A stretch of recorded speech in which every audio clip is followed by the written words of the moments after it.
Okay guys, I just want you to see what is underneath your Airstream floor, okay?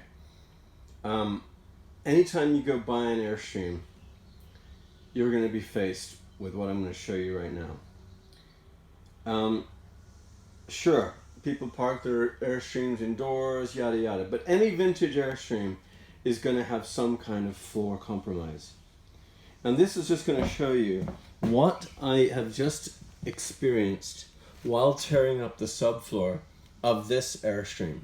Check this out. I'm going to kind of put the phone like this, and I want you to see the waft of dust, of disgusting, airborne, pathogen-ridden, just check this out. I'm going to pull this hammer back. I'm going to open up this hole. Look, check this out. All right, let me get a good bit in there. Okay. I'm going to put my phone down for a second. Hold on, let me get this ready for you. All right, here we go. Now, here we go. Check this out. I'm pulling this back, right? I'm just gonna let this go, and I want you to see what I've just experienced. Check this out. Oh my God. Look at all that dust.